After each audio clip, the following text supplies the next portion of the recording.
देखिए ध्यान दी, आप अगली प्रश्नावली है 6.2 का पहला प्रश्न कह रहा है आकृति में x और y के मान ज्ञात कीजिए और दर्शाइए कि ए बी पैरेलल है सी डी के।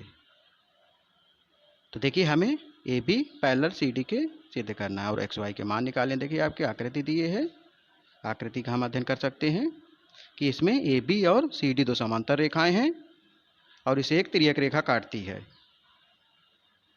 तो हम इसमें यदि ध्यान दें कि जब ए बी और सी डी दो समांतर रेखाएं एक तिर्यक रेखा काटती है तो इसके तिर्यक रेखा के एक और बने अंतःकोणों का योगफल कितना होता है? 180 अंश होता है। तो वही हम लेके करेंगे। देखिए रह गए कोणों का योगफल 180 अंश है। तो देखिए ये आपकी तिर्यक रेखा है एक, तो हम ले सकते हैं 50 + x, तो ले सकते हैं तिर्यक रेखा है तो x + 50 = 180 अंश ले लिया। तो x बराबर निकालें तो 180, 50 को पक्षांतर कर दिया तो -50 हो गया। तो 180 में 50 घटाएंगे तो x बराबर 130 अंश आ गया। इसे हम पहला समीकरण मानते हैं। अब यहाँ देखिए चित्र अनुसार हम देख सकते हैं कि सी डी और ये जो तिर्यक रेखा है ये दोनों को एक दूसरे को प्रतिच्छेद कर रही हैं। तो इसमें y बराबर 130 अंश दिख रहा है। ये हमारा शीर्षाभिमुख कोण है। तो हम लिख सकते हैं y बराबर 130 अंश क्या है? शीर्षाभिमुख कोण है। अब देखिए कोण समीकरण 1 तथा समीकरण 2 का अवलोकन करें तो x भी 130 के बराबर है, y भी 130 के बराबर है। तो हम लिख सकते हैं समीकरण 1 तथा समीकरण 2 से जब दोनों 130 है तो हम x बराबर y लिख सकते हैं। अब यहाँ ध्यान दें x y जब बराबर है तो हम कह सकते हैं कि ये एक्स वाई क्या है? परंतु ये एक्स वाई चित्रानुसार एकांतर कोण है। तो जब ये चित्रानुसार एकांतर कोण है तो हम लिख सकते हैं अतः ए बी पैरेलल है सी डी के, अर्थात ए बी आपका समांतर है सी डी के। का दूसरा प्रश्न देखिए आकृति में यदि ए बी पैरेलल है सी डी के, सी डी पैरेलल है ई एफ के और y तथा z का अनुपात 3:7 हो तो x का मान ज्ञात कीजिए। देखिए हम आकृति का अवलोकन करते हैं तो इसमें दिखा है कि ए बी पैरेलल है आपका सी डी के और सी डी पैरेलल है ई एफ के, अर्थात जब ये ए बी पैरेलल है सी डी के और सी डी पैरेलल है ई एफ के तो हम कह सकते हैं कि ए बी पैरेलल हो जाएगा ई एफ के और इसमें y और z का अनुपात 3:7 का अनुपात दिए है। तो हम देख सकते हैं ये आपकी समांतर रेखा है, ये आपकी एक तिर्यक रेखा है। तो तिर्यक रेखा के एक और बने अंतःकोणों का योगफल आपका 180 अंश होता है। तो हम लेंगे, देखिए आपका सवाल ले रहे हैं कि ए बी पैरेलल है सी डी के, तो इसमें जो तिर्यक रेखा के एक ही ओर के अंतःकोणों का योगफल कितना होता है? 180 अंश होता है। तो हम लिख सकते हैं x + y बराबर 180 अंश, क्योंकि ये तिर्यक रेखा के एक ओर है।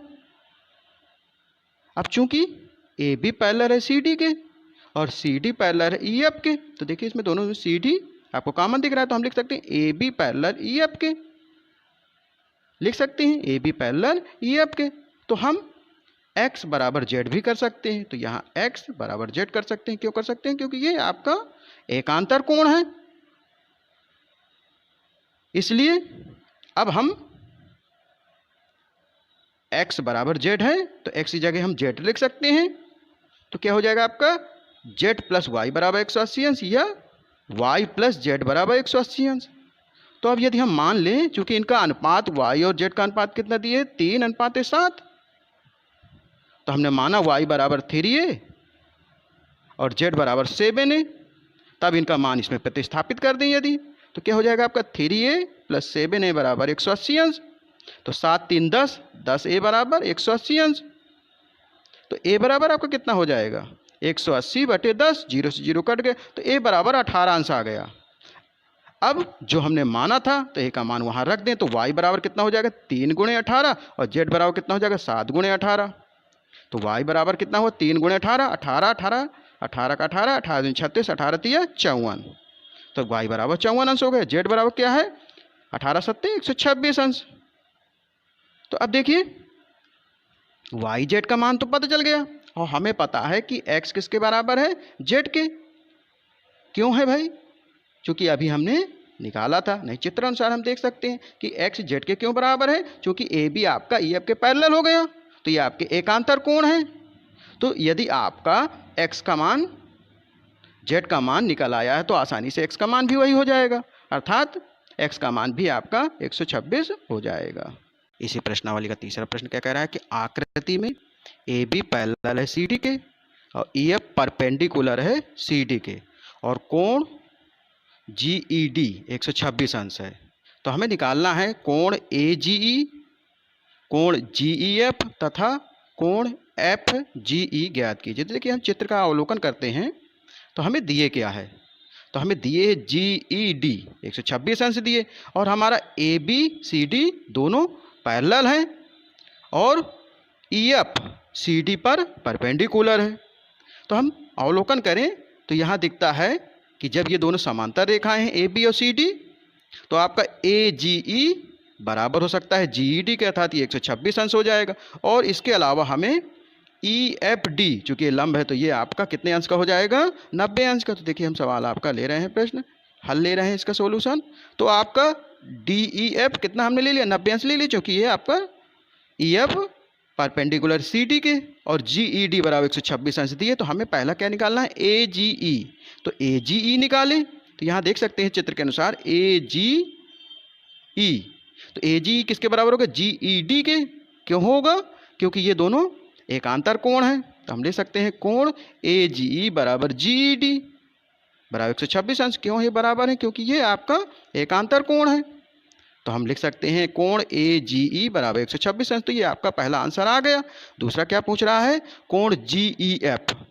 तो अब देखिए कोण जी एफ, चूँकि हमें चित्र के अनुसार देखें तो जी ई एफ निकालना है, अर्थात जी ई डी में एफ ई डी या डी ई एफ घटा दें, अर्थात 126 में हमें 90 घटा देंगे तो ये आसानी से इसका निकल आएगा। तो हम लिख सकते हैं कोण जी ई एफ बराबर कोण जी ई डी माइनस कोण डी ई एफ। तो ये आपका 126 दिए है ये, और ये हमारा लंब होने के कारण कितना है, डी ई एफ कितना है, 90 है। तो 126 में 90 जाएगा तो 36 अंश। तो ये आपका दूसरा आंसर आ जाएगा, जी ई एफ बराबर 36 अंश। तीसरा हमारा पूछ रहा है एफ जी ई।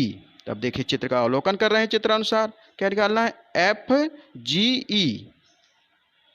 तो अब आपको एफ जी ई निकालना है। तो यहाँ ए जी ई 126 हमारा निकल आया है। तो ये आपका रैखिक कोण है, अर्थात 180 में आपको 126 घटा देंगे तो एफ जी ई निकल आएगा। तो देखिए तीसरा ले रहे हैं एफ जी ई, तो 180 माइनस 126, चूँकि ये क्या है आपके रैखिक युग्म है। रैखिक कोणों का योगफल क्या होता है, 180 अंश होता है। तो अब 180 में जब 126 घटाएंगे तो ये आपका 54 अंश आ जाएगा, अर्थात कोण एफ जी ई बराबर 54 अंश। या हम इसको पढ़ना चाहें तो ई जी एफ भी पढ़ सकते हैं, क्योंकि मध्य का कोण लिया जाता है।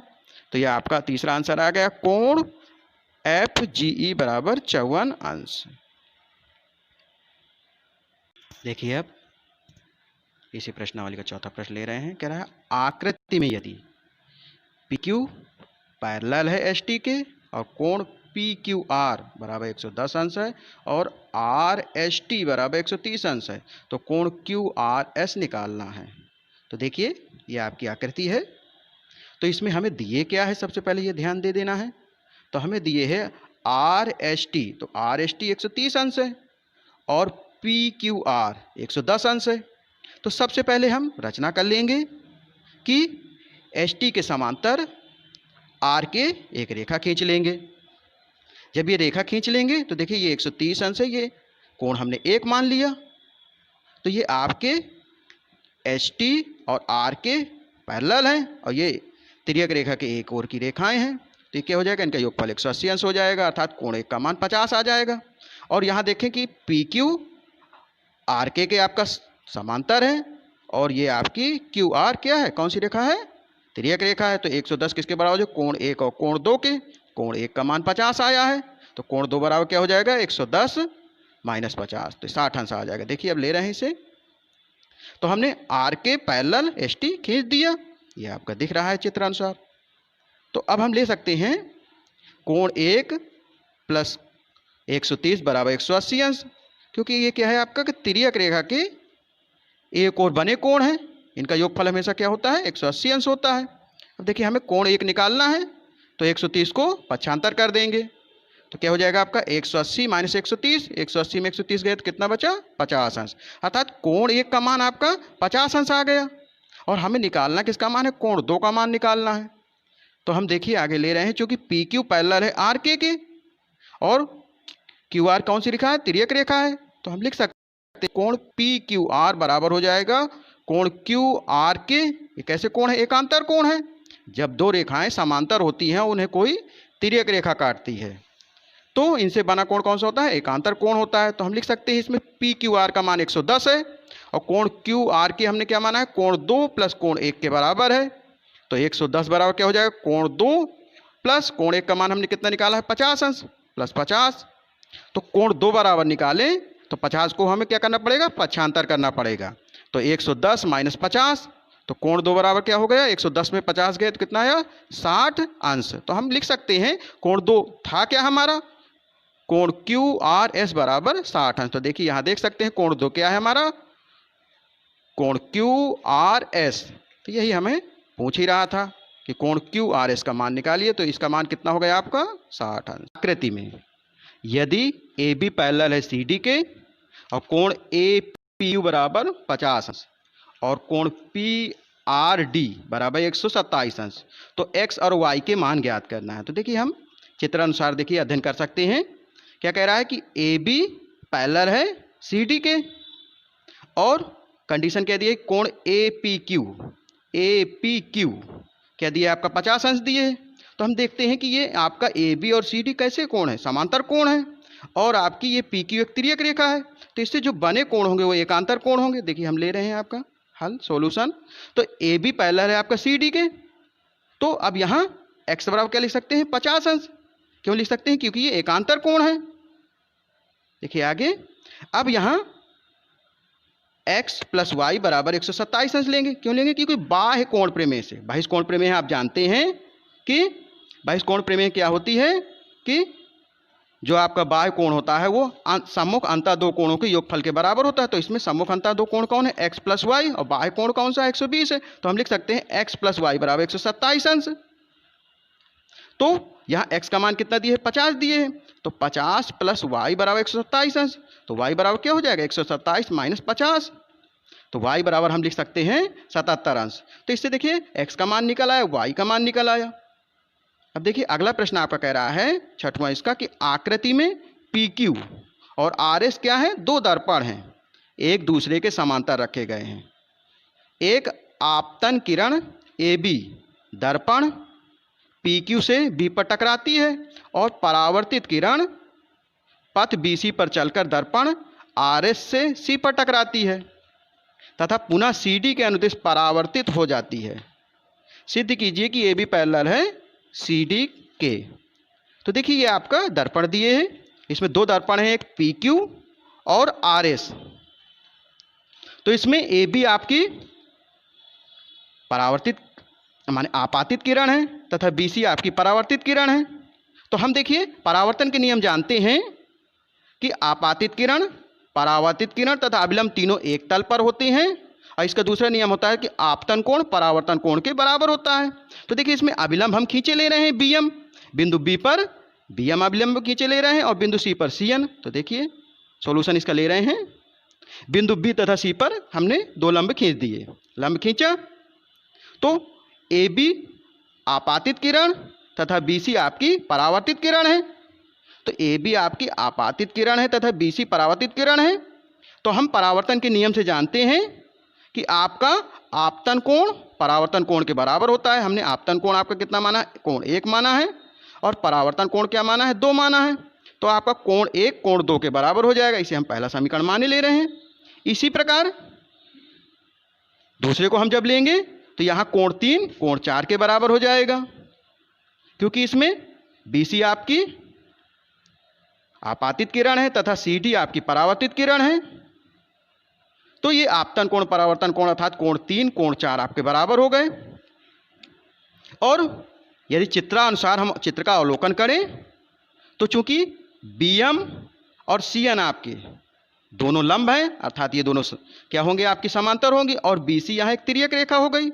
तो हम कह सकते हैं कि कोण 2 और कोण 3 बराबर होंगे क्योंकि ये एकांतर कोण बना रहे हैं। अब देखिए समीकरण 1, 2 तथा 3 का अवलोकन करें तो हम लिख क्या सकते हैं कि कोण 1 कोण 4 के बराबर है अब हमें आपका समीकरण 3 मिल गया, समीकरण 4 मिल गया। अब यदि हम समीकरण 3 और 4 को जोड़ दें तो देखिए समीकरण 3 और 4 को जोड़ने पर क्या हो जाएगा, कोण 1 प्लस कोण 2 बराबर कोण 3 प्लस कोण 4। अब देखिए यहाँ ध्यान दें चित्रानुसार कि कोण 1 और कोण 2 है क्या आपका, ये आपका हो जाएगा कोण ए बी सी, और कोण 3 प्लस 4 क्या है, बी सी डी। तो ये दोनों आपके हम बराबर लिख सकते हैं। तो देखिए कोण ए बी सी बराबर कोण बी सी डी। परंतु ये कोण कैसे हैं, चित्रानुसार देखते हैं तो ये आपके एकांतर कोण हैं। माने कोण ए बी सी और कोण डी सी बी एकांतर कोण। जब ये एकांतर कोण है तो हम लिख सकते हैं कि ए बी पैरेलल है किसके, सी डी के। परंतु ये एकांतर कोण है तो ए बी आपका किसके पैरेलल होगा, सी डी के। यही हमें सिद्ध करना था।